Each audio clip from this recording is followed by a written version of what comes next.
Yo, what up? What up? What's going down? Good day. Good life to you all. Man, it is man, we turn that corner like 2 weeks from SummerSlam. Yeah, it's the Yeah. 17th. Yeah. SummerSlam is on the way, man. Fever pitches in the air. A lot of madness and craziness in the air in the wrestling world. Hey, and we're gonna talk about a lot of that. You know what I'm saying? Hey, it's time to talk about wrestling like nobody else in the world, man. And that means it is time for the first Black Champ podcast. And I'm Camp from the Port. Before I say that other shit, you know that moment when you realize you've lost some weight Yeah, absolutely. and you look in the screen, you're like, wait a minute. Yeah, I yeah, just man. had that. Well, you got an XL on over there, man. It's not, it's a 3X, but it looks nice. Like, Yeah. Hey man, ooh. listen.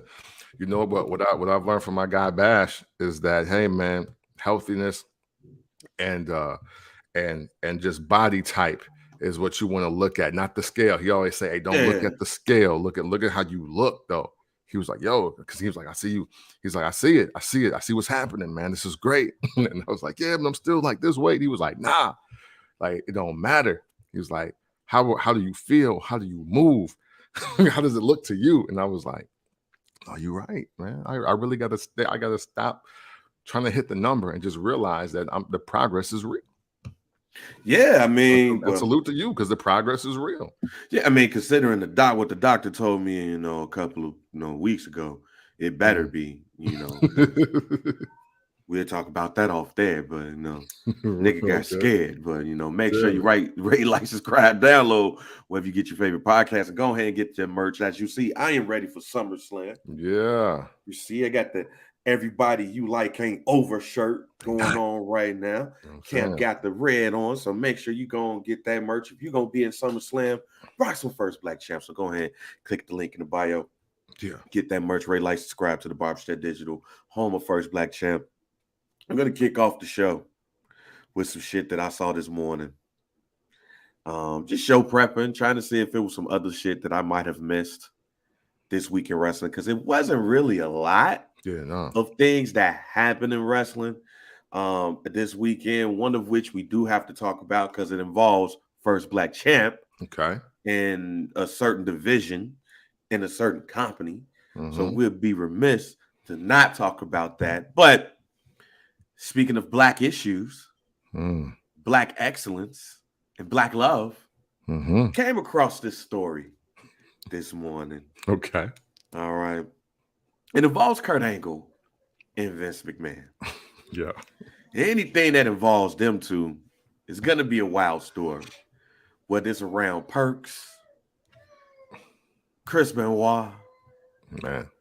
which apparently became a topic this week for some odd reason. Really? Huh. Yeah, we'll get into that. Mm. But Kurt Angle revealed something on his podcast where Vince McMahon really loves taking real life and making it into a storyline. Mm. I'm just going to read the quote from Kurt Angle first Okay. so you could just understand it. This is from Kurt, Okay.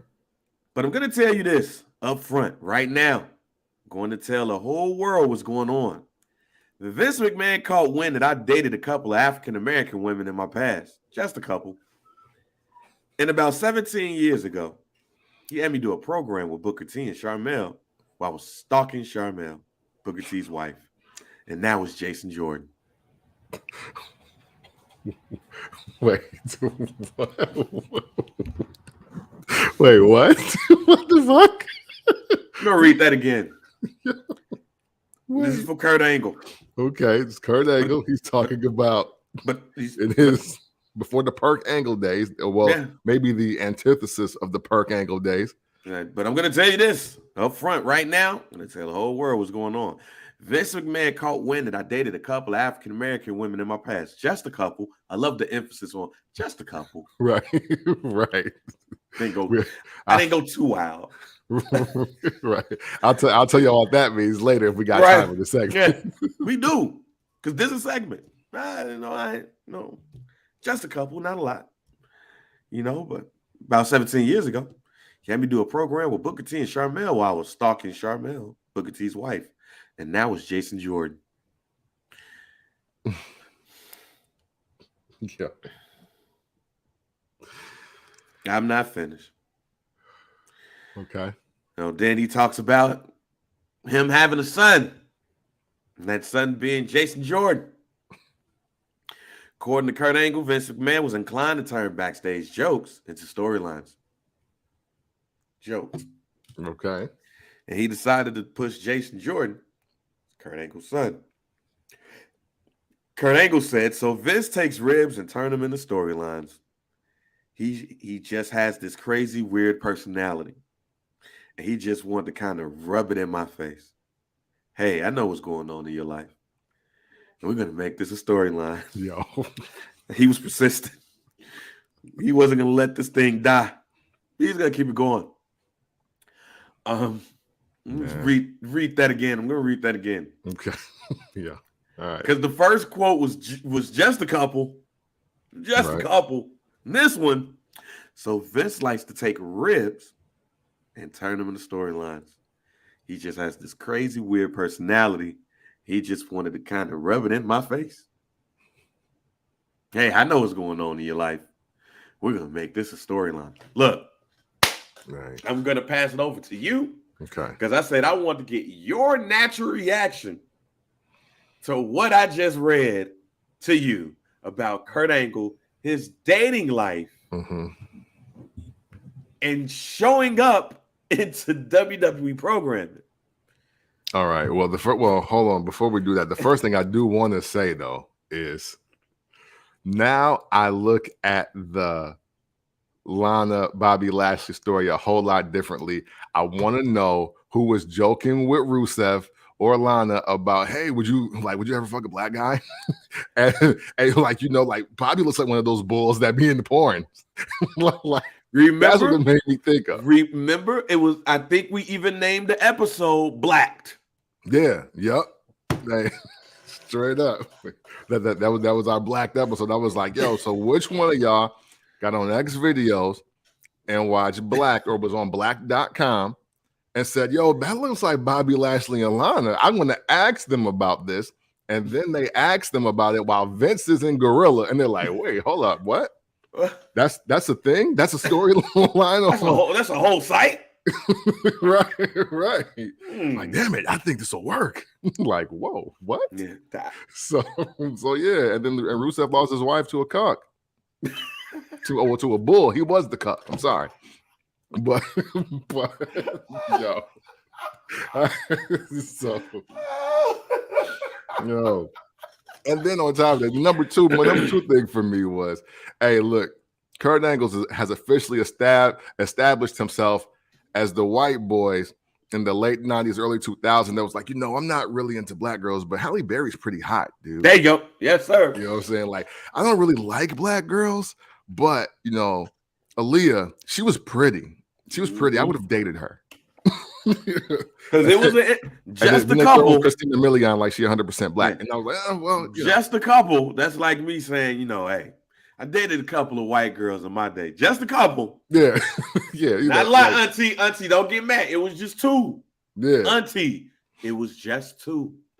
Be like, don't get carried away. Like, I'm not like a big Kim Whitley fan or anything. Right. It's like, I don't think Monique's attractive. I don't, it's not all about women, just something, Yeah, nah, it's just a couple. You know what I'm saying?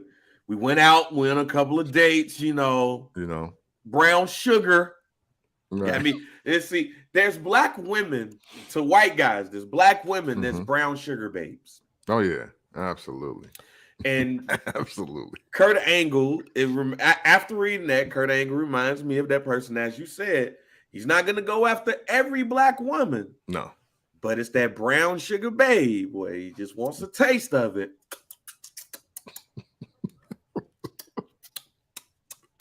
Can you get a little bit of that brown sugar? That's him. Like the Dave Chappelle shit. Brown sugar. That's him. Kurt Angle just wanted to let us know it was only a couple. He also know his data. He know his consumer base. Yeah, he know who listens to the show. Oh yeah. Hey. But hey, man, be Look, clear, I man. know you're part of the Proud Boys, but You know what I'm let's saying? But you not be putting act your like penis through your boxers for a little, you know what I right. mean? Let's not act like Yeah. don't you act like you never thought about it. Don't you act like you ain't never seen Gabrielle Union and been like, oh, she's dark. Yeah. Oh, if I'm gonna get it dark like her. Like, Yeah. don't. Gabrielle Union is definitely a white boy favorite. Yeah, so Definitely a white boy favorite. let's not act like it. But your thoughts on Vince McMahon, we know, takes stories like characters out of your real life story. Yeah. I even want to know who approached the topic of interracial dating in Kurt Angle. Like, I wonder one day they was just sitting around like, you know what, we want to switch up your character a little bit. Have you ever dated a black woman? Kurt Angle, like, you know what, just a couple. I didn't go crazy. Right. You dated black women, huh? So before you say anything, when I read that, the first thing that I thought about, you already know. Somebody got married. And what did I say about that somebody? I said that somebody won't be in the WWE for that long. What the fuck happened? He's back now. He's back now. Yeah, Top man. of food chain, but he could have been that. He could have been that years ago. Cody Rhodes was on track to being the biggest face in the WWE. Then he married Brandy Rhodes. Yeah. And they ribbed his ass and turned him into Stardust. Yeah, man. Yo. Yeah, see that, you know what? It is becoming a thing that you're starting to wonder what Vince McMahon thinks about white men in relation to black women. Because how is the angle for Kurt to be, pun intended too, by the way, damn. How is the angle for Kurt to be stalking Sharmell? like we gotta go full peeping Tom? You know what I'm saying? Like, why does that have to be the story? Like, Crystal was single. If she was still there, like, why not just do a storyline with her being the valet? Right. Why not do a storyline with Crystal Marshall and Kurt Angle? Yeah. But you stalking Sharmell and you got a baby out of wedlock. That's Jason Jordan. Right. It's a black woman. Like, keep in mind, because this comes from the same mind that made us watch a trailer trash couple and Jamie Noble and Nydia. and it was still involving another white guy who was a superhero. but why did Kurt have to be the sleazy stalker that's interfering with the black couple? See, that's why that movie with Beyonce didn't work. That's why it didn't work. But it was a white woman, but still. Oh, you're talking about with Idris Elba when they was getting stalked. Yeah. Yeah. It's like, yo, see, we just not feeling white stalkers with black couples, bro. Like, it's just not a real thing. It's not a real thing that won't get handled a different kind of way. Like, I know what happened to, like, what was that, Lindsay Lohan or something like that. But I'm talking about, like, yo, why do white people got to stalk the black couples? Specifically Kurt Angle. Then Kurt Angle has a one-night stand with the black girl. Yeah, hey, like you said, a couple times. Hey, so look, I went raw though the first time I ever been with a black woman. And I never saw her again. Never saw her again. But my son is a superstar athlete. But you're my son. Like, you're my son. Look. See, this is why when we talked about Angelo Dawkins going solo, and while Montez Ford is looked at as the future world champion, we scared of what's gonna happen to Angelo Dawkins. Yeah, man. Part of his wife is white. Because his wife is white. So Angelo Dawkins is from Ohio. He went to Harper College, fam, in Palatine, Illinois. Hey. We know what time it is. In Palatine, we know what time it is. at Harper College and black athletes and white women. We know what time it is. Then Angelo Dawkins is married with a white woman. I don't want Vince McMahon to be like, hey, take some things for your personal life. So you wrestled, and maybe you can be Kurt Angle's son too. or right, I'm gonna bill you with Dana Brooke. Right, or I'm gonna put you with Dana Brooke. Y'all gonna be the 24/7 couple. Right. Every time, like, and what we're gonna have you do, we're gonna have you in scenes where you're making out with the belt around you, but then Akira Tozawa comes in and pins one of you, but then the other one helps win it. So you guys keep winning the belt. And I totally forgot about what's my man Reggie and Dana Brooke. Oh my god. I've already forgotten about that, but just even thinking about that, you got a black dude, Ohio too. Right. You got a black dude with dreads flipping all around and shit, and he asked Dana Brooke to marry him. We have to talk about.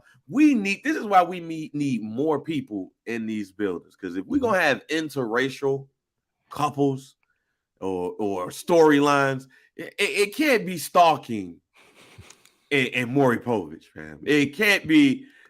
We're talking about Kurt freaking Angle, ladies and gentlemen. And Vince McMahon found out that this man dated just a couple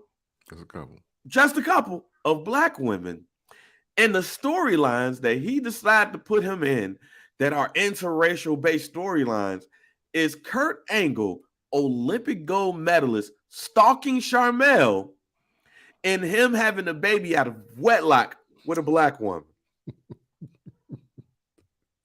And Bobby Lashley out here involved in basically a cuckold storyline. And because when you think about it, look, I know I've watched a couple of blacked episodes in my day.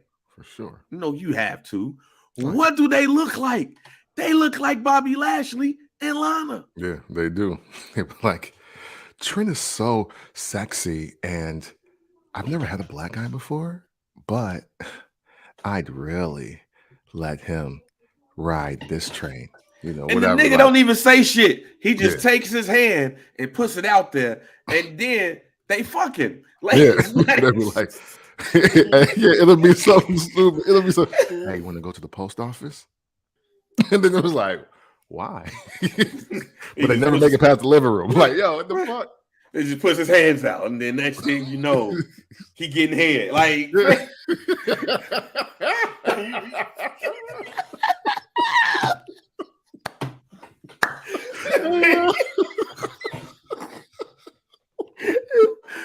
so that's the whole Bobby Lashley storyline. Yeah. So, I mean, and you got to look at it. The original interracial storyline was Dusty Rhodes and Sapphire.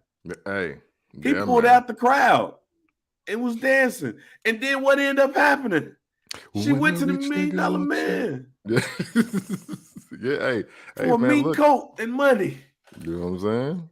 When a rich nigga wants you. And your nigga can't do nothing for you. Hold on now, wait a minute, baby. Hold on, Sapphire. You know what I'm saying? Sweet Fire going on with the $1 Million Man, and baby, the money ain't all green and gold. You know, he doing shit like that. Sapphire over there with a mink and some money that Virgil can't even get. Yeah, talking about some. I got a house now, baby. You know what I'm saying? And I get my family into a big house. They to the $1 Million Man. Like, no, check the layers in that. Check the layers in that. It was saying that the rich white man is gonna take care of his black hoes, but his niggas, nah, you can work for me. I'm gonna fuck on her and give her shit. You know what I'm saying? It's wild, man. Bruh. Ted DiBiase was on. Vince was on. Right. As Ted DiBiase. This was definitely an FBC about interracial storylines real quick. Yeah. Because reading that is wild. Yeah, reading that is and it was a rib. Yeah. That's the other part. It was a rib. Vince McMahon was like, you know what? He had his fucking bitches. Black ones at that. I got a storyline. Hey, Pat, you gonna laugh at this shit. Like, Pat, you gonna laugh at this shit. This is what we gonna do. We gonna have Kurt Angle stalk Sharmell. Now, mind you, let's look at that storyline real quick. Mm-hmm. that storyline didn't include an angry Booker T. It wasn't an angry man. Why this white motherfucker stalking my wife? Man, I'm gonna whoop dude's ass. He better calm that shit down. Fuck you talking about? It was, I can't believe he just said that. Booker T.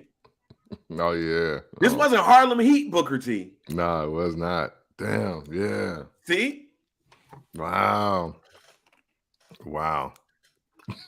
Yo, so basically, eventually the storyline would have led to Kurt Angle trading his gold medals for some black box. Basically, is what this is going to turn into. Booker T. I'll let you wear my Olympic gold medal if you let me taste some brown sugar. Just a taste. Can I just touch it? Oh, bra strap. That's and you know where I'm about to go with this. I gotta do it.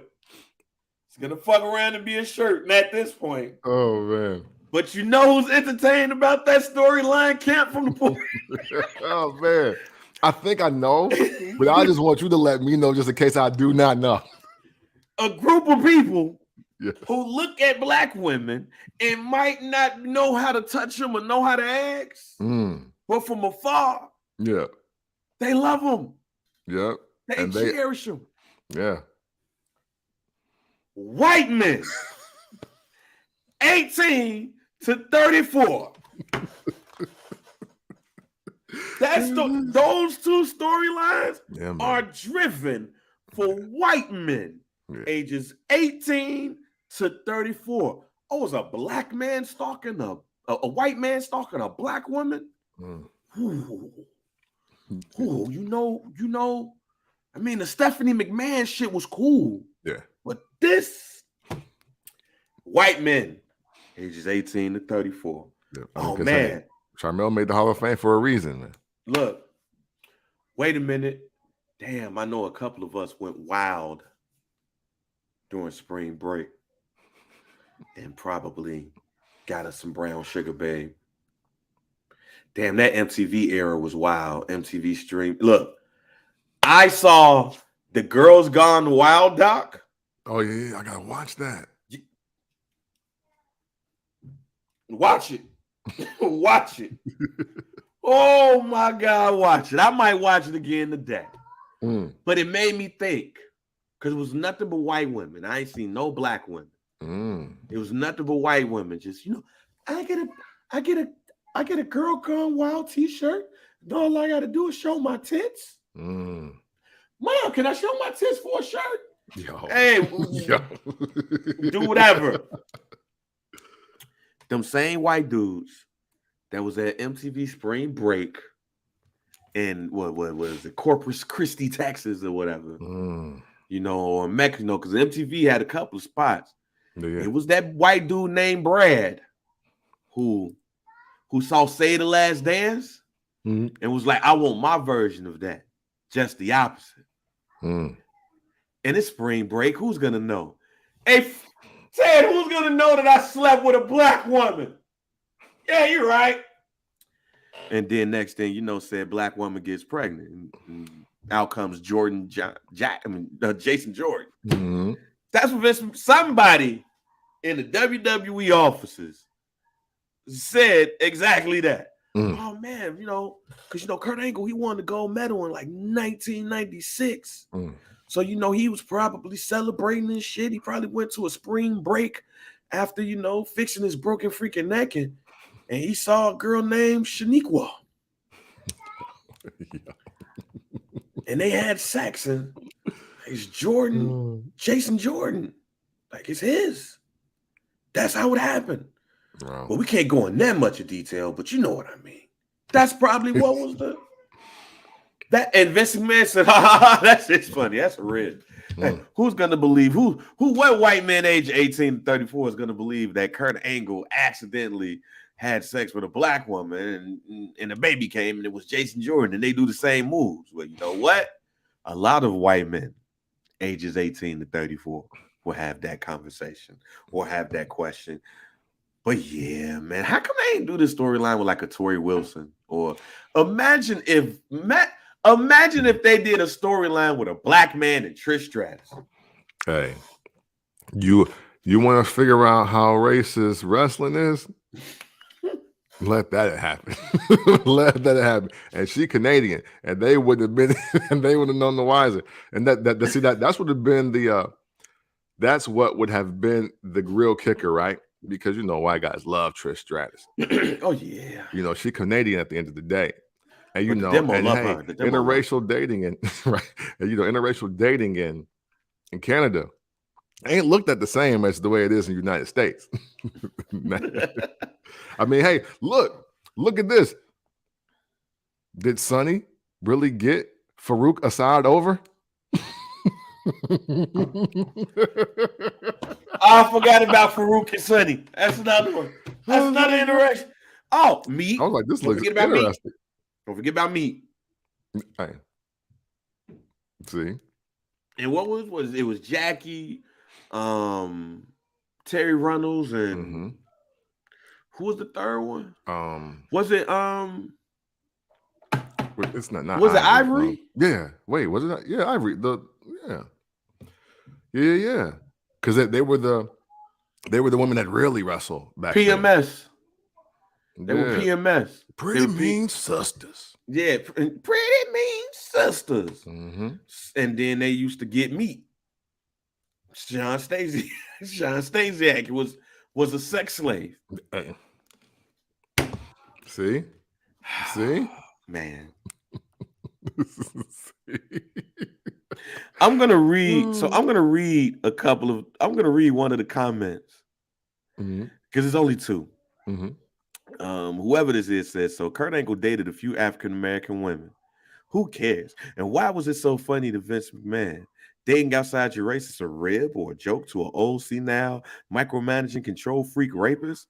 I guess that explains his fascination with muscular men all oiled up rolling around a mat. Oh, damn, he really hates Vince McMahon. Jesus Christ. Yeah, man, Vince McMahon. Hey, Vince McMahon's still under investigation with all of the money, they were saying, and reportedly the woman he slept with, when he gave the $3 million to was a black woman. Apparently. Yeah, man.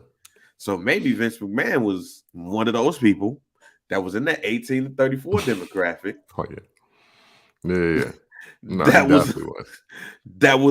didn't really necessarily get them, because the first black woman I ever remember seeing in the WWE arena is Jacqueline. Yeah, man. Then Jazz came after that. He didn't have, like, it wasn't a black Rockin' Robin in the WWE, fam, in 1985. No. Hey, look, man, Vince got married very early and had his children very early, but he watched black women evolve right before his eyes. he watched black women evolve into some other shit. He was like, whoa. Well, these black women went from Patti LaBelle, Gabrielle Union. Yeah, man. Like Ray Don Chong. Imagine if Vince McMahon would have got like Ray Don Chong for WrestleMania 5. Because who was the black? Okay. All right. Yo, I know we joking around, but this is an actual question. Bro.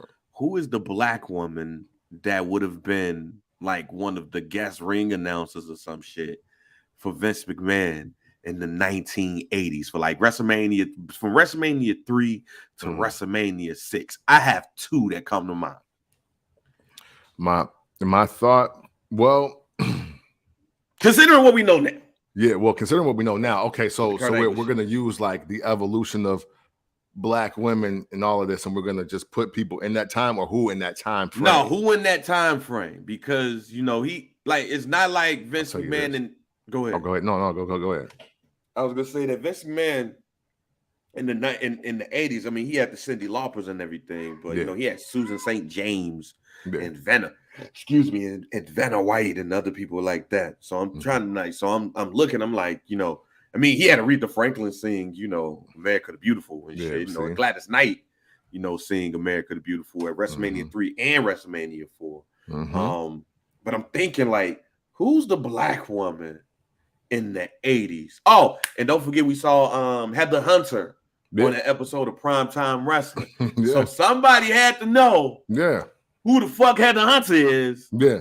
to be like, yo, let's bring her on the Bobby Heenan show. Mhm. And we're gonna do this rib that Bobby Heenan thinks she's an actress, and she is. It just so happened to be of the adult kind. And then when we see Bobby Heenan go, oh, so tell me about this role. Right. Tell me about this role. So I'm trying to think, who is the black women that between WrestleMania 1 Mhm. and WrestleMania 6, so given 1990. Okay. So who would have been the black woman that would have been one of the celebrities, the special celebrities for WrestleMania in that time frame? So, if her star was a little bit higher than her dude, you can't tell me that Robin Givens wouldn't have been on that list. Oh, the whole Mike Tyson shit too, Re- with the connection. Oh, Yeah. Because I liked Head of the Class, but it wasn't that. You know what I'm saying? Yeah. It wasn't Family Matters. It wasn't Perfect Strangers. It wasn't Mork and Mindy. Like, it wasn't none of that. You know what I'm saying? I liked the show, though. It was cool. But yeah, Robin Givens Yeah. for like 89, 90, 88, 90. Yeah. 'Cause Yeah. I mean, hey, you know what? We don't acknowledge this time after the way she did Mike, but there was a point in time in the black community where Robin Givens was number one. Yeah, You know what I'm saying? They was like, oh no, this is the baddest one we got. yeah. We got to This go is- here. Like even how they framed in Boomerang, it was like, yo, this A1, Halle Berry decent. It was, oh, like they're not tied or something. Like, Yeah, no, we need Robin. We yeah, need Robin.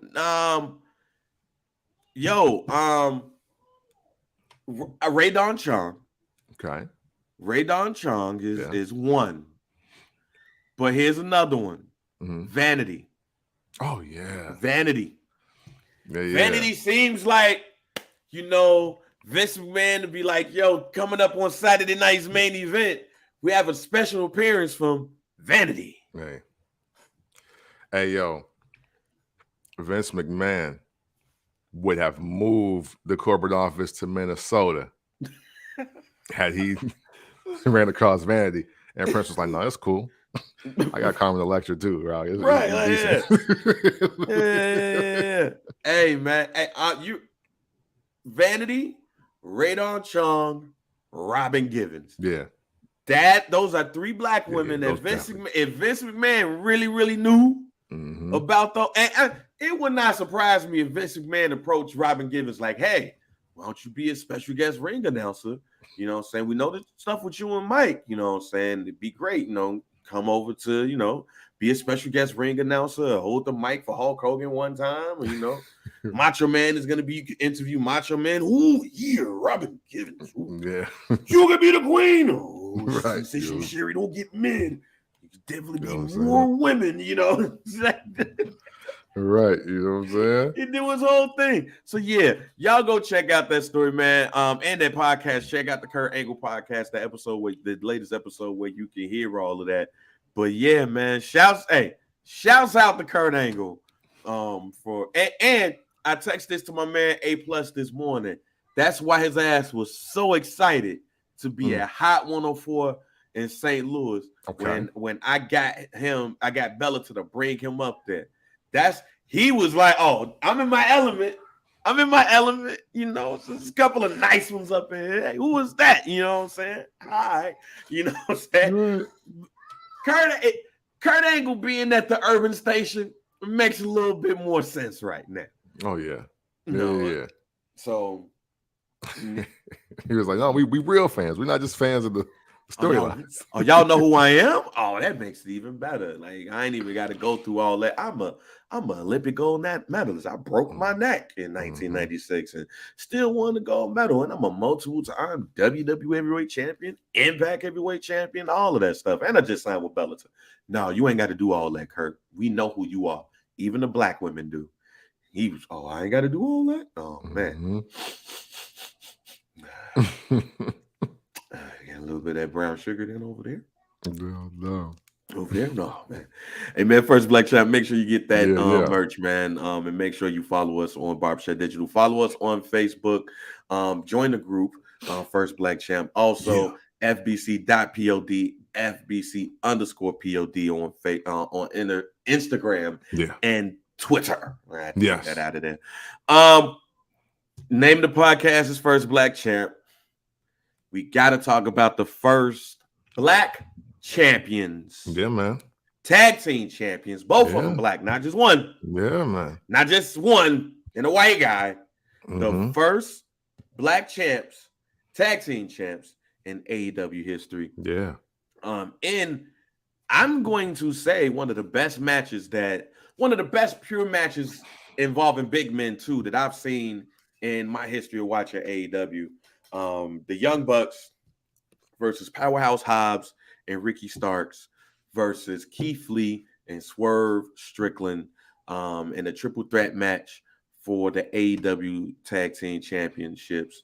And that match was amazing. I text Jonathan Hood this because, you know, I had issue with Powerhouse Hobbs and how he treated the Big Swole situation and stuff. And, you know, and to me, how dismissive he was to other people's, including a Black woman's dealings with somebody and their feelings and everything.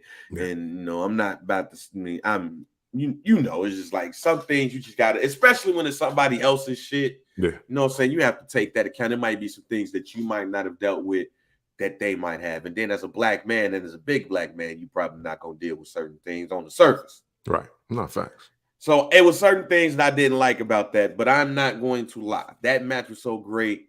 It made me a fan of Powerhouse Hobbs. I was already a fan of Ricky Starks, but it made me a fan. You're right. It made me a fan of Powerhouse Hobbs. It may already been a fan of Keith Lee. I just have not liked how his positioning at AEW has been. And Swerve Strickland as well. Like I think they should be higher on the card. And then they put them on the tag team. So I've said on here, if you put them on the tag team, they better be tag team champions soon. That's right. Guess what? Tony Khan was like, hey, you know what, Bang? I agree with you. Your new AEW tag team champions, Swerve Strickland and Keith Lee. Yes. Now, before I talk about anything else, I'm just going to say this. I don't even think of them as tag team champions, Cam. I think of them as co-world champions. Okay. As long as they are the belt, as long as they got the belt, I'm calling them co-world champions. Okay. All right. Here's why. You know, John Moxley, I'm cool with you, but I don't care that you're the interim champ. I don't care. Wardlaw beat. Now, I think it was Chris who said this. Where he said that Scorpio Sky loses the AEW TNT Championship to Wardlaw. So it's like, all right, we get some Black men the titles. That might be the case. It may be a trade off of niggas and titles. It might be. Okay. But I'll say this, and I truly mean it, y'all. I know how sometimes I get on AEW. It was great to see 4 Black men not only have the match that they had, plus be the main event, but it was also fun to see 4 Black men beat up on the Young Bucks camp. Yeah, you know what I'm saying? That's the only reason I want to catch the replay. It was great. It was great to see that. Now, I will salute the Young Bucks as well here because it was clear that they were just transitional champions here. Young Bucks don't necessarily need no belt up at AEW. They don't need it at all. You know, you're the executive vice presidents of the company. You are the Young Bucks, you know, and you don't necessarily need it. So it was clear that they was going to be some type of transitional champion. Jonathan Hood said he believed that Powerhouse Hobbs and Ricky Starks should have won the tag team championship that night. It didn't matter to me as long as it was come home somebody Black. Okay. Hey, yeah. Listen, the win is a win. Especially in that company, apparently from the way the reactions be. Right. You know. But yeah, man, Powerhouse, it was one moment in the match, Kemp, and you're gonna see it when you watch it. It was one moment in the match that he spine busted everybody on top of everybody. And it was all in motion. It was like whoop, whoop, bow, whoop, whoop, bow, whoop, whoop, bow, whoop, whoop, bow. Him, him getting off of the top rope and doing a frog splash, like far. I didn't think his ass could do that when I was scared. I was like, man, just don't hurt yourself.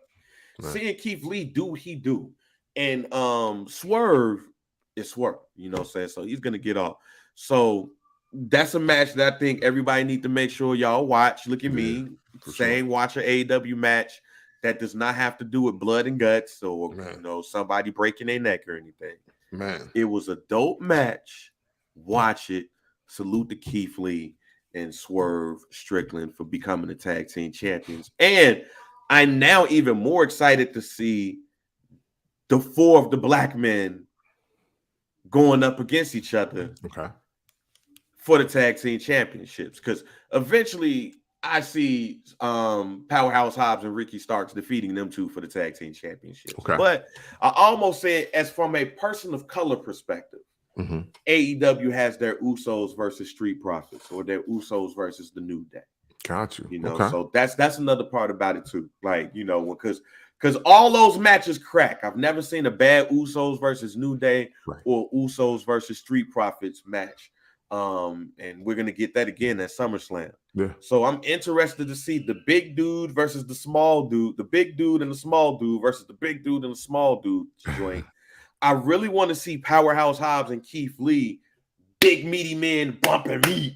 I really want to see that when it comes to them 2, because now I can see that them cats is gonna have them a nice match when it comes to them 2 against each other. Gotcha. I mean, you've been a fan of Ricky Starks since NWA. Hell yeah. Yeah. So, one, I'm happy to see that he was in a title match situation, you know what I'm saying, just first and foremost. Because Ricky Starks is one of the guys I was like, oh, he won't be in NWA long. Like, he can't be. Like, he does belong on one of these major networks, not just the internet. So, great to see him in in another program, because I mean, I guess they did usher him in through, like, I forgot, like, the faction, the storyline that was originally they brought him in as like an opponent for Cody Rhodes for the TNT Championship when they was bringing people outside of the company, and then he ended up with Team Taz. There you go. Yes, Team Taz. That's right, because I almost called him mulatto. I'm sorry. I'm so racist. But the one kid, the Dante kid. Yeah. So, but be that as it may, though, I think that they obviously have black stars that can close your show, open your show, or give you the best match of the night, any given night. What I am now concerned with is, are they going to play this like, yo, this is an attraction, this is a moment, or are we going to play this as in, hey, when in doubt, let's just have CM Punk talk in Chicago? Like, because there's a difference, you know what I mean? That motherfucker is back in Chicago again, ladies and gentlemen. Like, All Out is going to be in Chicago. Well, as a Chicagoan, I hate saying that they're going to be in Chicago when that shit is at the Now Center. And where's that at? Like, where's that at? It's like Northwest, ain't it? Yeah, I forgot where it's at. It ain't Chicago. It's in the northwest suburbs. Yeah, you know what I'm saying? Like out there where Kanye was selling the $200 Gildans. Right. Yeah. It's over there.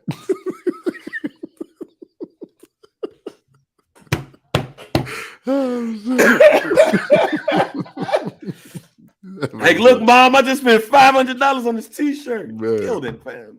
Yeah, man, with Jesus on it. You paid for this, fam. You didn't even pay for the shirt. You paid for the lettering. Fam. What are you talking about? Don't wash and dry that hoe. Man, it's a wrap. but yeah, no, man. But no, salute to Swerve and Keith Lee and Ricky Starks, big homie. But because you know what, Powerhouse Hobbs. I'm sorry, because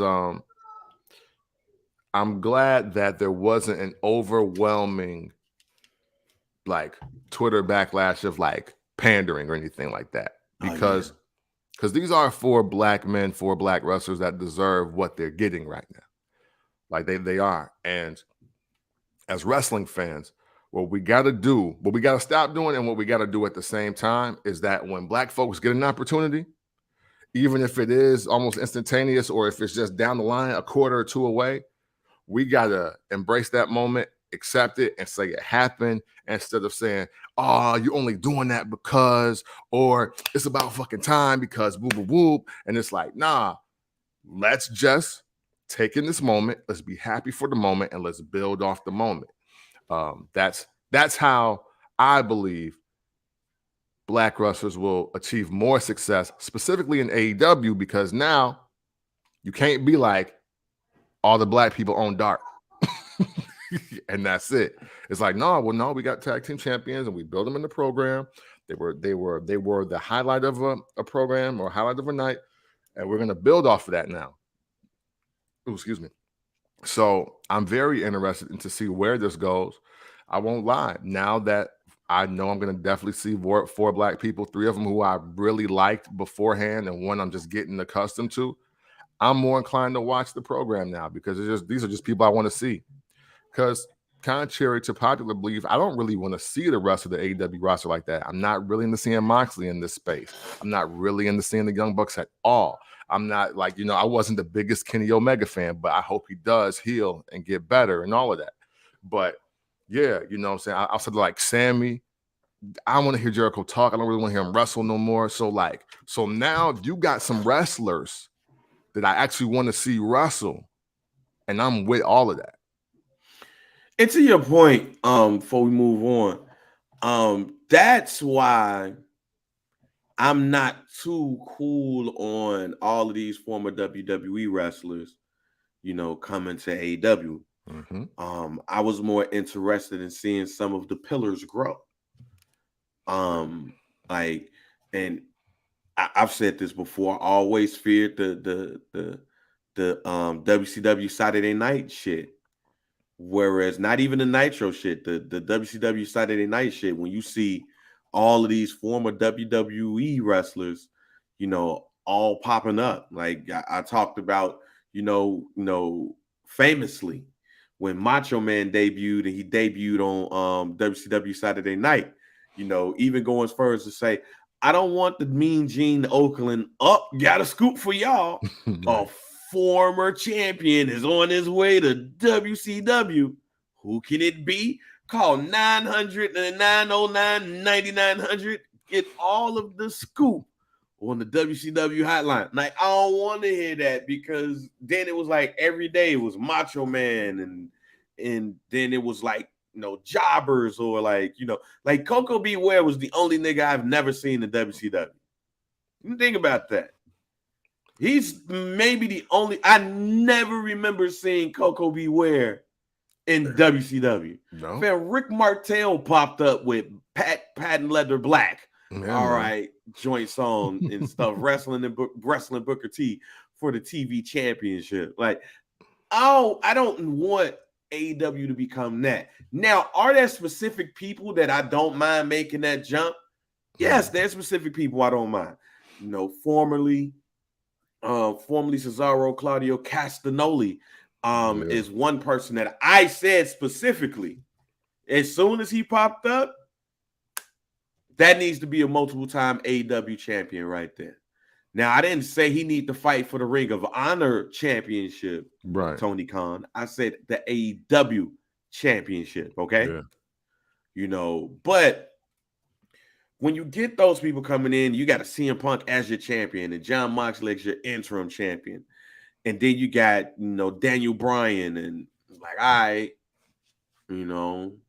who even looking at it, right? Matter of fact, I even go one better. Because of the way we look at wrestling, it's messed up. And part of it is WWE.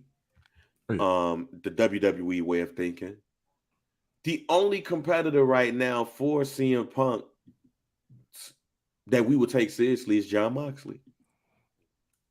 What's messed up is I don't even think people would take CM Punk versus Claudio seriously.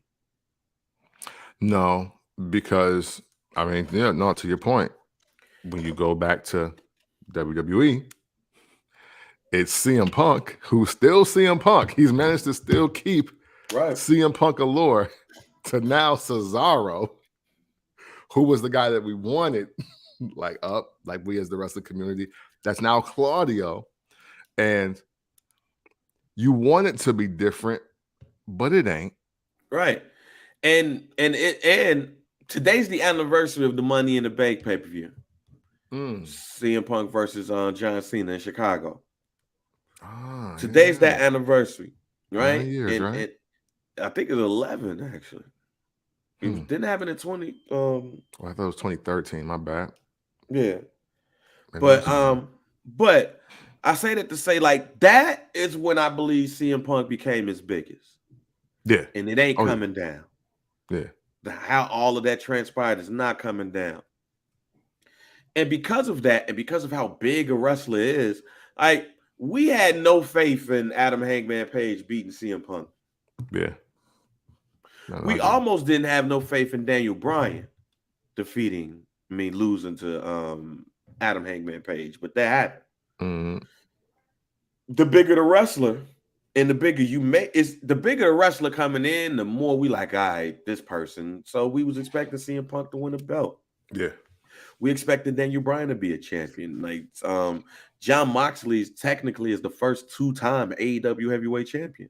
But the Word Laws, the Keith Lees, the Claudios, the Eddie Kingstons. Like to me, Eddie Kingston has done so much where I'm like, damn, he ain't fought for the title yet. Yeah. Like he's like promo wise and emotional wise and all that stuff. It's like, and then what happened to the Dark Order?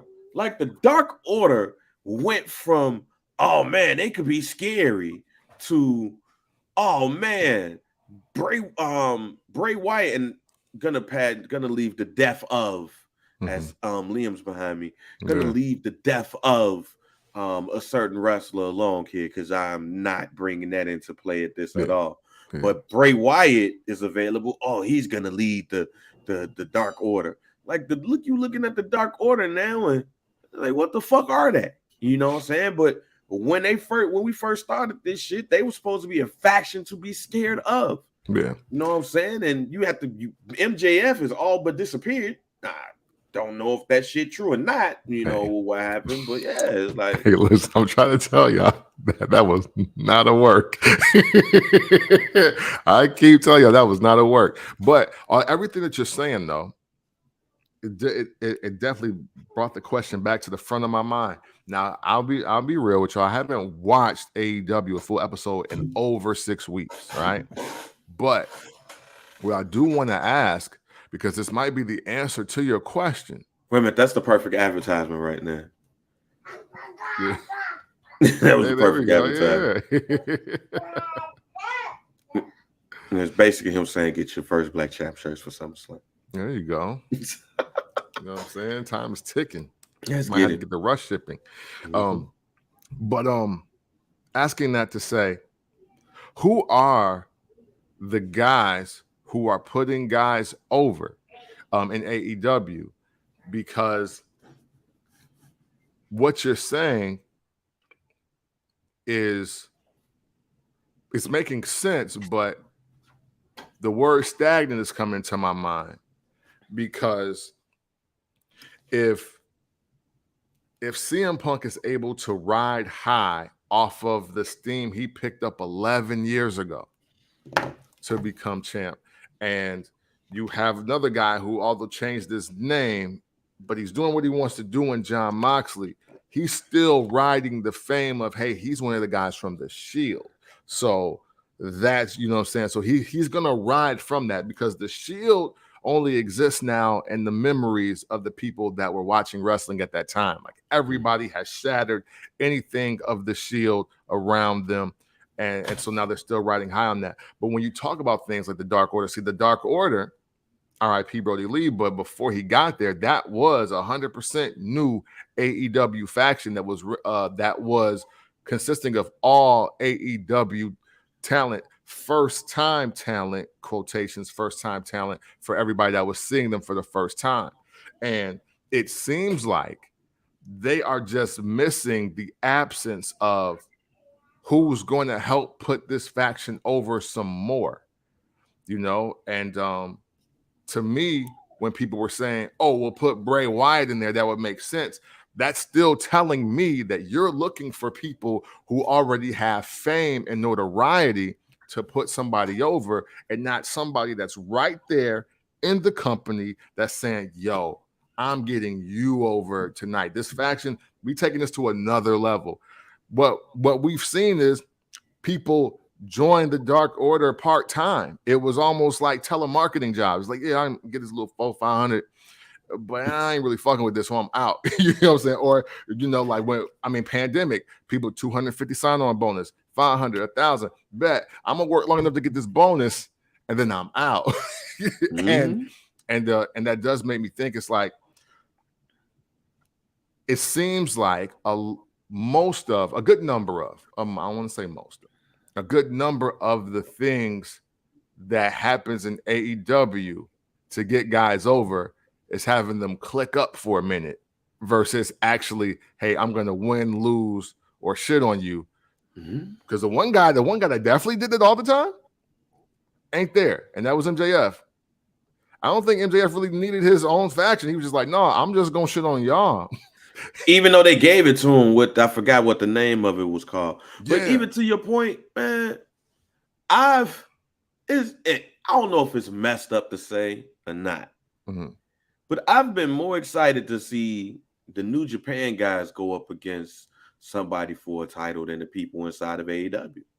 Wow. For the world champion. Like, you know, like think about it.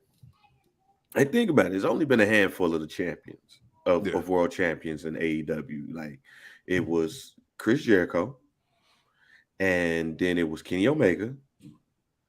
John Moxley, excuse me. Then it was Kenny Omega, and then it was Adam Hangman Page. Then it's CM Punk, and in the interim basis now John Moxley. Kenny Omega's shit was dope because, like, he got all the belts. And, like, he went to other organizations, the true Forbidden Door. You know, he's the like the champ of all champs, basically. And that was dope. But then some of those matches, you like that barbed wire explosion match that they had with John Moxley, it was like, oops. Didn't go off as well as they wanted them to. Like CM Punk, who was the memorable person that he went up against. You know, it's like that too. It's like, huh? So it's like when they did this whole thing with New Japan Pro Wrestling, like Tanahashi, I was like, oh, okay. Let's go. I was more excited to see them than I have been to see some of the other people in AEW. You know what? This is what I think it is.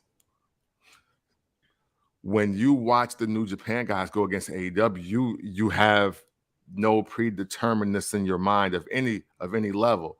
It's, you know, it's the wrestling that you want to see and who's going to win. Where when CM Punk first came back, you knew his plan was, oh, these are guys I think are good, and those guys were like, yo, I want to wrestle with CM Punk. There is no storyline. There is no emotion. There is no buildup. There's just literally like again, CM Punk came back as the dude that go to the why, to who, and you know he's super nice. He probably should have went D1. He probably should have went to the league, but he ended up playing for the Rockford Lightning, and he averaged 28. So when he come through, he'll bust y'all ass. You know what I'm saying? Like, but you know what I'm saying? Like, the average person can't fuck with him, but you just happy to be playing with a dude that got that far. And I think that is the thing with CM Punk. When the first leg of his run at AEW, it was just clear that, oh yeah, no, I think these guys are good. And they were like, yeah, we want to wrestle with CM Punk, man. That would be great. And it's like, but what else is great about it? Like that's why the CM Punk MJF shit was so dope. Just for not just watchers, listeners, viewers, but for the company. Because they had a real feud that was based in some like, yeah, no, I don't fuck with homie. And I'm better than this motherfucker. So we got to get him the fuck out the paint. Everything else was kind of like, yeah, guys, let's just put on a wrestling night. To that point, MJF seemed like to me the only person who felt like CM Punk was a stepping stone. Yeah. Like, we're going to put on a show, but I'm going to use this to get extremely over. I'm already over, but you're going to see me more over than ever how I run this program. Yeah. Whereas other people, it just felt like, as you said, like, yo, I'm just happy to be here wrestling against dude. Like, like, hey, this is my certification. Right. I can marry you in the state of Nevada. Basically, me wrestling CM Punk, gives me $500 more, in the indies because I was in the ring with him. It's like performing on the stage. Mm-hmm. Like you performed at the Airy Crown Theater because you opened for Patti LaBelle when it was 5 people there, but you could put on your resume that you opened for Patti LaBelle at the Airy Crown Theater, but 5 people saw you. It's like, whatever. Like MJF was the only person out of all of the feuds with CM Punk where I was like, this special. Yeah. Yep. Because the other person wants it to be special. Yeah. And to me, that's literally the only, like, when I look at it, that's to me the only thing that is missing to me about not just AEW, but wrestling in general now. Yeah. Whereas it seems like people are just happy to be in a spot instead of taking another spot through where you at right now. Yeah. That's why we asked that question, like, you trying to draw money? Are you looking to draw money? Or you just looking to I'm in a program with such and such, let's wrestle. Like, no. Like that's why when you look at Seth Rollins turns it up a notch every time you see him. I saw something that said that somebody, and that's why I hate when people bring up these wins and losses shit. But when you bring it up, it lets me know how good a person is, how over a person is. When you say Seth Rollins has the most losses on WWE television this year with over 50. And who's probably one of the top 3 most over wrestlers in the WWE right now? Seth freaking Rollins. And I think that is what's so important, man. Like, if you really just peel back the layers, ladies and gentlemen that check us out or just watch wrestling, you'll see off top, it's like, who's being over, who's being buried, who's a great work, who's not, who's just good at just wrestling. Like, you see it. It's right in your face. Like this is, and I don't watch his whole episodes, but I subscribe to Jim Cornette's podcast, like clips on YouTube. And I know we're not supposed to like him either, right? for the NWA joke, but he really be right about a lot of shit. It's just like the psychology of wrestling. And when he said that, when he says things like, MJF is a great work, he's a better work than Kenny Omega ever will be. And he says Austin Theory right now is a better worker than Kenny Omega and over half of the AEW roster. And granted, he's doing it to shit on Kenny Omega, and we get it. But when you see the reaction that particularly those 2 new young guys got, because Theory and MJF are like the 2 newest, youngest guys that people obviously see by 2030 being the guys leading this entire industry. Like, people see it already. And half of it is because of the moments that they're taking. Like,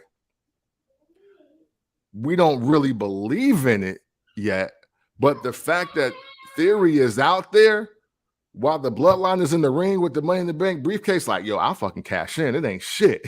Matter of fact, to move on, because that's actually the next topic. To move on, I had tweeted from the FBC Twitter account that Theory versus Madcap Moss, you're witnessing the future of the WWE right now. I was watching when they started to put the 2 together, at Money in the Bank. Because they start putting it together a bit there. Yep.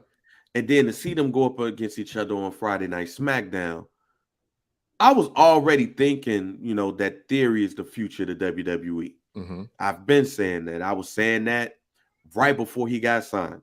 And then when they started to make the changes to Madcap Moss, we said on here that, okay, they're going to put him in a nice position to groom and grow him for main event statuses.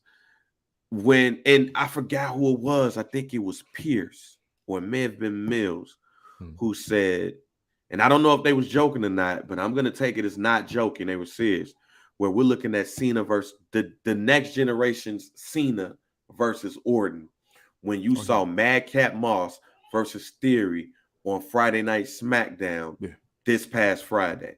That's what I got from it. Yeah. That as long as those two stay healthy and they do what they're supposed to do, this generation is going to look at that feud how we look at Cena versus Orton, how people look at, other feuds in the WWE. Like in 2040, if Rivals is still coming on A&E, that's going to be somebody. Those are going to be two people that you see on that one.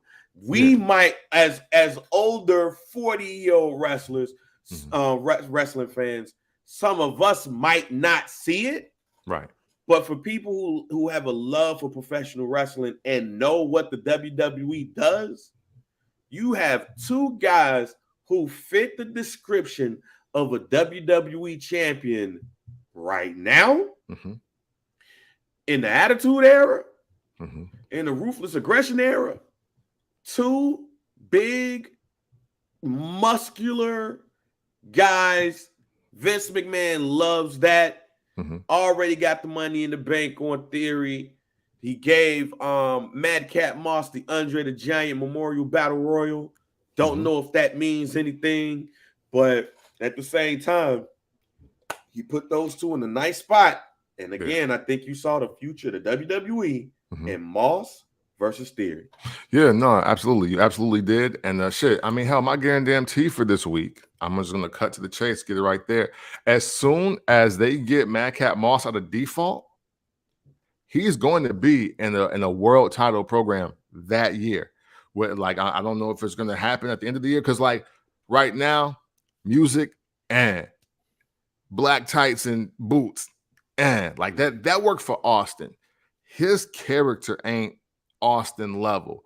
There's another layer to peel back here, because to your point, Cena and Orton, he's kind of in the same spot that Orton is. It's like, yo, obviously Orton got the look, he got the moves, but what else is he gonna do? Right. Like, what is he gonna do to get us into the space where we believe that he is the guy? And that's what Madcap Moss is. That's why for many of you, it might be hard to see, because he's not totally transitioned in to the world champion character, at least the first phase of that character that he's going to be. He's very vanilla right now, but he's dope. Like he's like the things, like the boxes, as we all say, that need to be checked. He's got them all. What's the character that's going to make the rest of the world believe, and what does that mean for him moving forward? Because Theory's ready. Theory's obviously ready. And I think even the big move of putting him out there with Heyman and Lesnar to kick off Monday Night Raw, I think that proves that, yo, he's ready. Booing him is a good thing, and everybody sees it and understands it. And he didn't. Granted, he didn't have the greatest mic moment out there, but he held his own. But shit, nothing beats the way he was talking to Cena backstage last week. Anyway, that's one of the best moments of the year. Yeah, you're a grown ass man with jorts. Like, nah, that. Yeah, that man told him the year, and then he stood on it though. He's like, "It's 2022, and you a grown ass man wearing jorts." And he just looked like, he was like, "Man, like I should slap the shit out of you." Yeah, we've all seen that look. Yeah, nah, and you know what? I actually disagree. I think it was a good mic moment for him, off the strength that he didn't need to be the lead. He played the role that he needed to play. And to that point, like, he's been, when you look at Theory since they moved him up so quickly during the pandemic, he's been playing the role that he needed to play. Like even when he was paired with Lil Bit during the pandemic with with Angel Garza and stuff over there. Like he's been playing that role. I mean, I see Theory as the next. I'm not saying that he's going to be the greatest of all time and nothing like that. Let me preface that.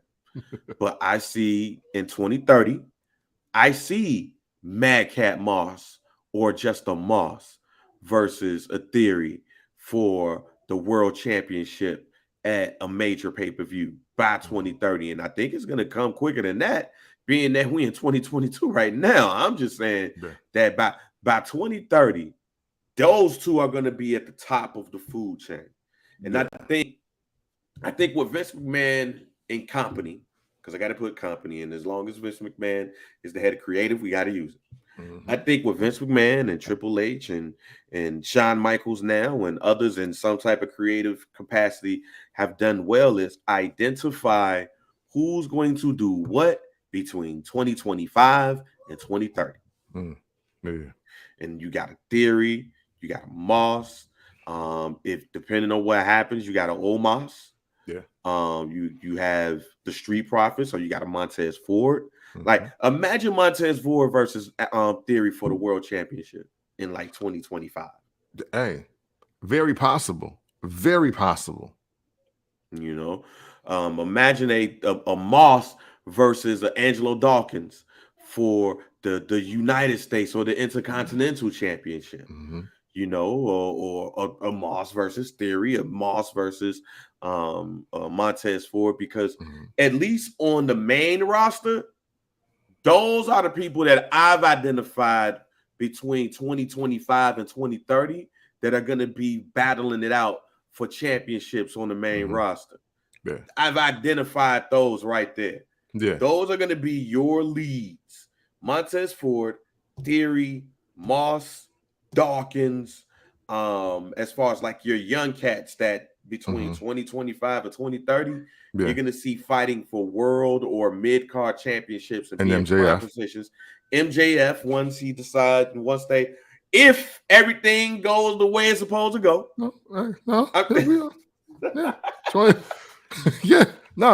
He debuting at like Survivor Series or something.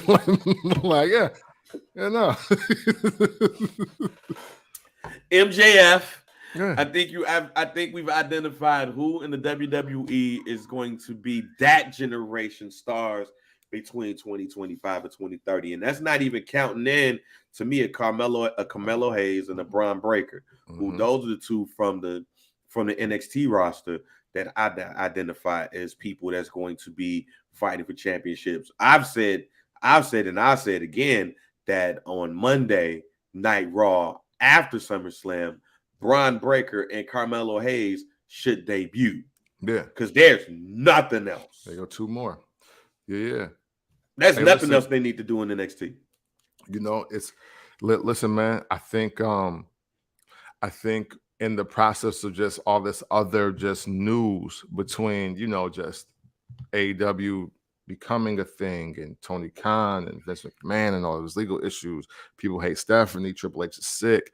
I think in all of that, we have totally lost sight of like the future was right in our faces.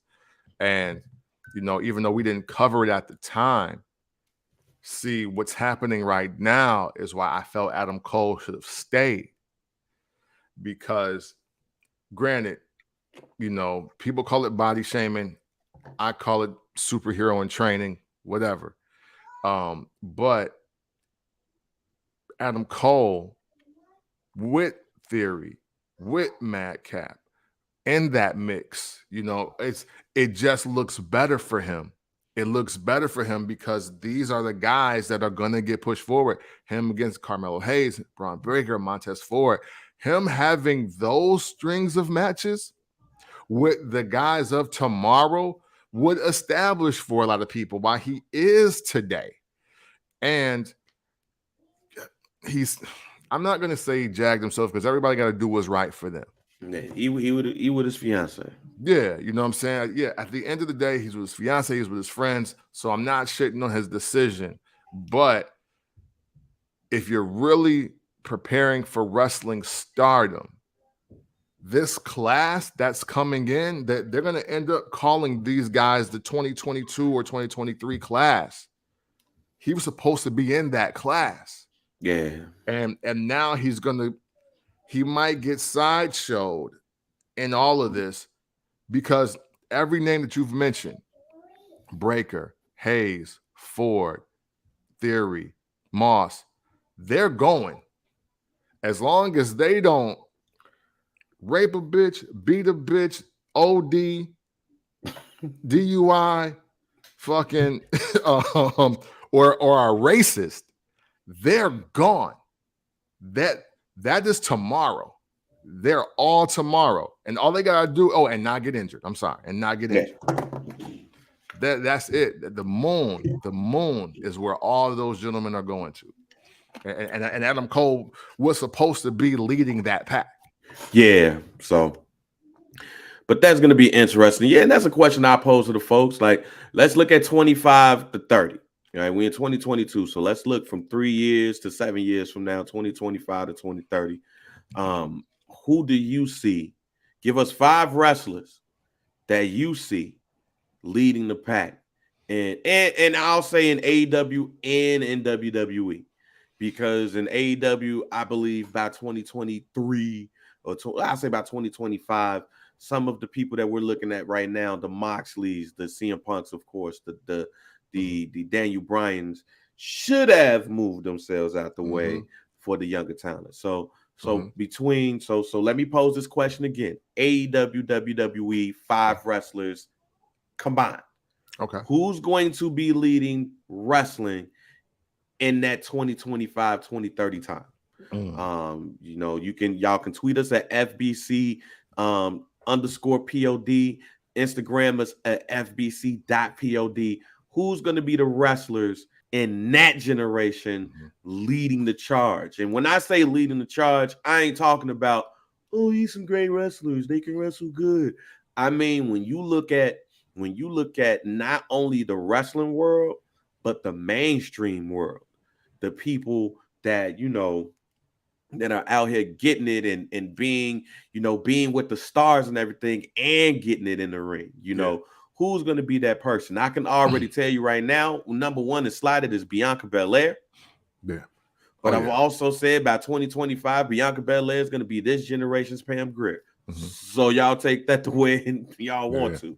But who's going to be those other people that's moving the wrestling culture, who's pushing it not only inside the wrestling ring, but to mainstream success as well? So not they wrestle great at the Legion Hall. I mean,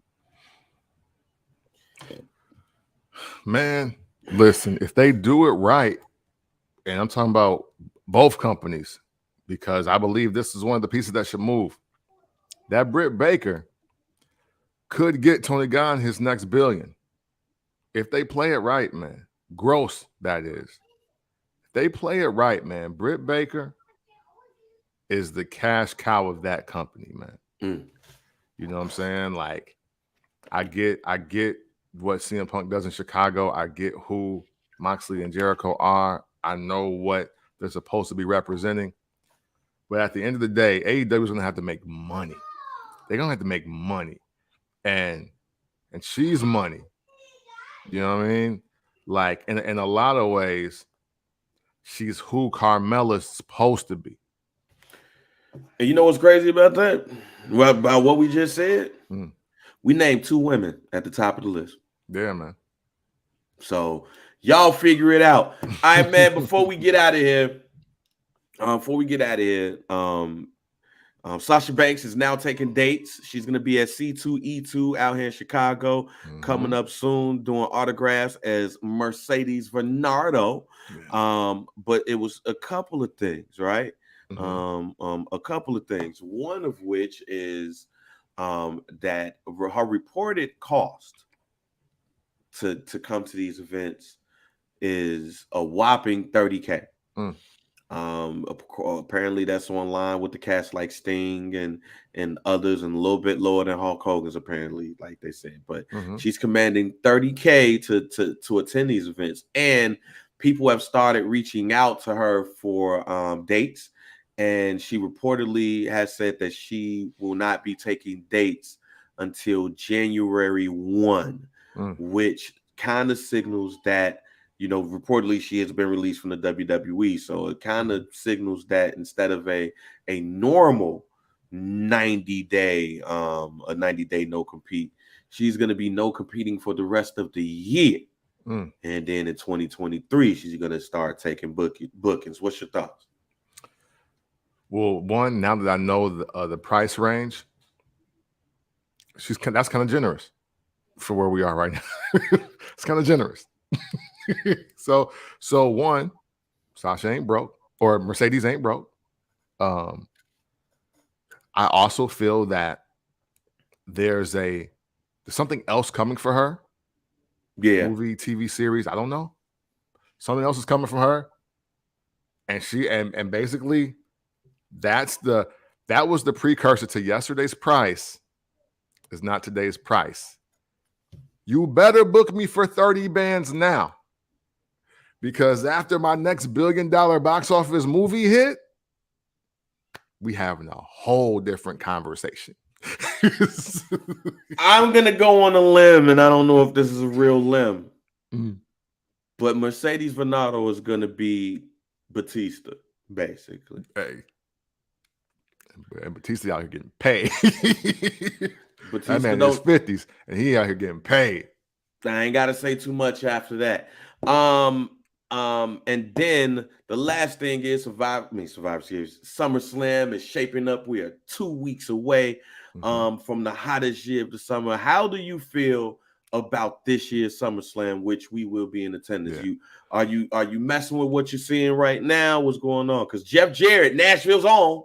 Hey, you know what I'm saying? J.E.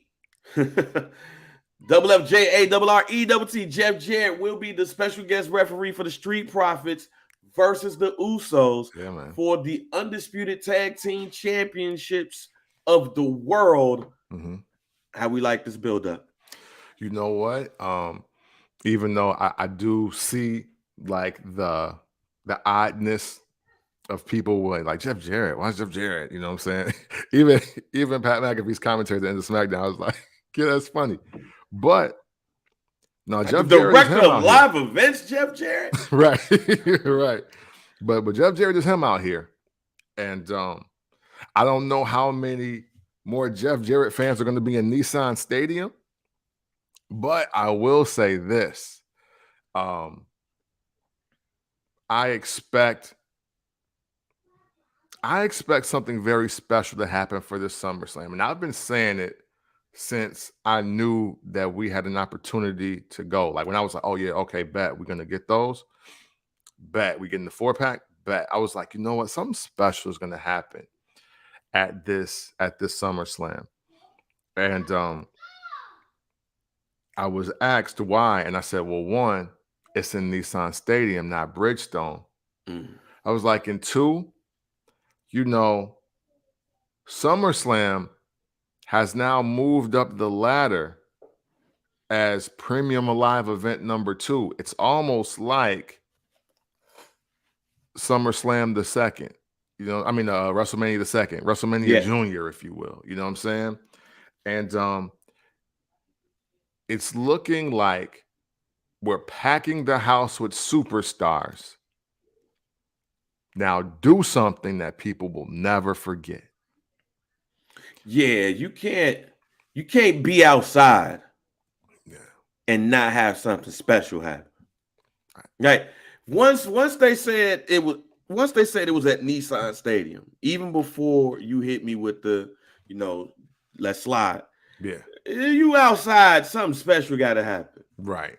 Like somebody got to appear, somebody got to turn face or heel. Yeah. It's got to be something spectacular in the main event. Like you don't waste outside on Norman Smiley versus Barry Horowitz. Yeah. No, not at all. Like, And no way. yeah, and from a city aspect, they about to rebuild all that. So this is one of the swan songs of the Nissan Stadium as we know it. You know what I'm Oh, saying? So contrary to popular belief about people hating Nashville, like the changes happening in Nashville, billions are getting pumped in to that oh, whole situation. Like, gee, they trying to get a baseball team out there. yep. Like the owners of the Baltimore Orioles are fighting because one brother wants to keep it in Baltimore, which I don't know why you leave Baltimore if you're the Orioles. That's your town. Yeah. But Facts. then the other brother's like, nah, I'm trying to take y'all to Nashville. Right. Hey, listen, the Sounds games go up. I went to one, it got rained out instantly. But like matter of fact, it rained like the first 4 Sounds games at home. But I went to one just to see what it was about. Baseball, people really mess with baseball out here. There is a very hot market for baseball here. So whether it's the Orioles, I mean, hey, they can't name other teams. Like, so like don't the Indians gotta like change or move or something? Like, Actually, the two teams that came up was the Orioles because they currently like in litigation. Like a lawsuit just got filed. Oh, wow. The other brother like, nah, fam, this is what I'm trying to do, motherfucker. But the Oakland A's too. The Oakland A's had got brought up because they still ain't got no stadium deal. Oh, damn. So yeah, I know Portland and Nashville are two markets that are being looked at to get a baseball team. Hey. So you got that. Then y'all got the football team. You got the Titans. Y'all gonna have a black quarterback in like 3 years because Malik Willis is the backup right now. So like 2-3 years, you have a black quarterback, and as long as Derrick Henry is still healthy, he's gonna be beating people up. You got the music industry down there. Hey, man. Hey. Listen, man. Hey, listen, man. I got to know what? I got a first black champ, not guaranteed, but should be happening. You asked the question on Facebook about what was the next like hub for hip hop. Yeah. I'm going to remove hip hop from this. I'm going to say this because of what's already down there, which is country music. I don't think R&B music is dead. But if R&B music needed a hub, that hub would be Nashville, Tennessee. Yeah, man. Hey, Neo, move on down. Get with my guy Mitchell Tenpenny. Let's do something. Nope. Jill Scott's already down there, apparently.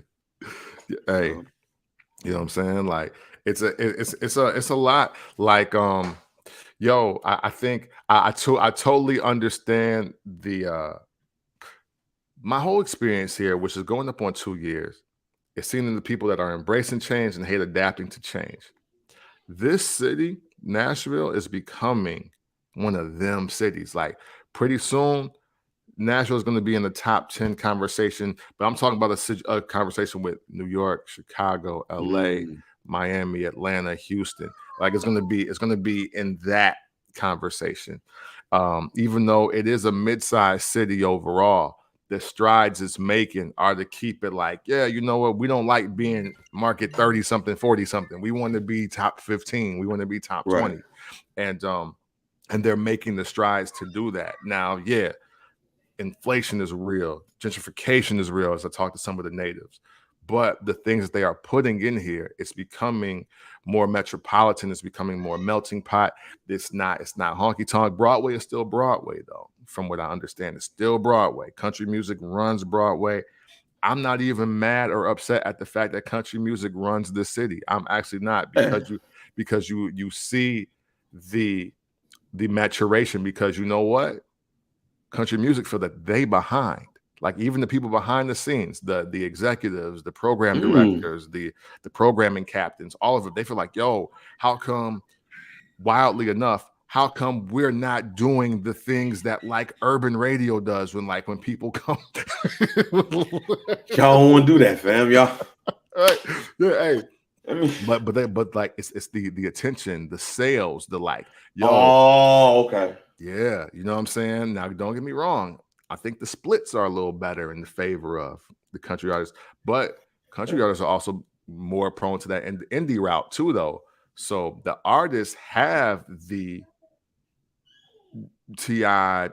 No, I'm not sorry, not but the Yo Gotti, Young Dolph, Master P, E40, they have the mentality, but it's the thing is though, they gonna get that major love off top because they was like, yo, we need somebody to win so we can keep working, so we can get money. But yeah, but I'm sorry, y'all. Sidebar, we'll talk Nashville. But do I have to bring cowboy boots? Because I was trying to, I'm trying to line dance. Like, I mean, hey, look, well, I can have you pull up to the boot barn if you want.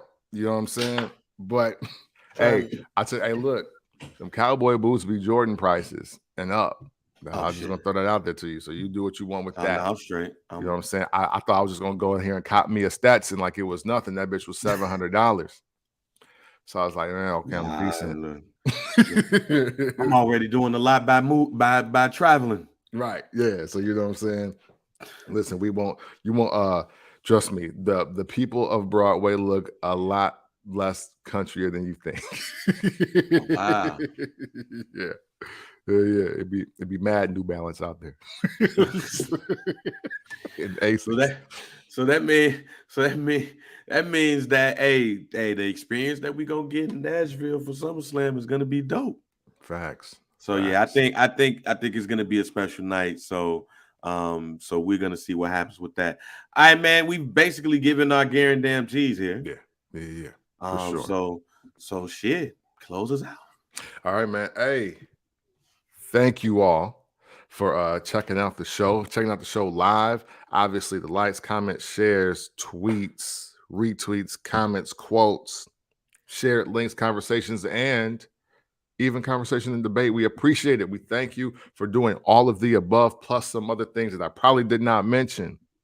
Obviously, we could do the show without you, but doing it with you, alongside you, as we talk about wrestling every single week, it makes the journey that much greater. So thank you. And always remember that if you ever want to talk about wrestling in an unconventional way, you do so by checking out the First Black Champ podcast. Camp, bang, we are out.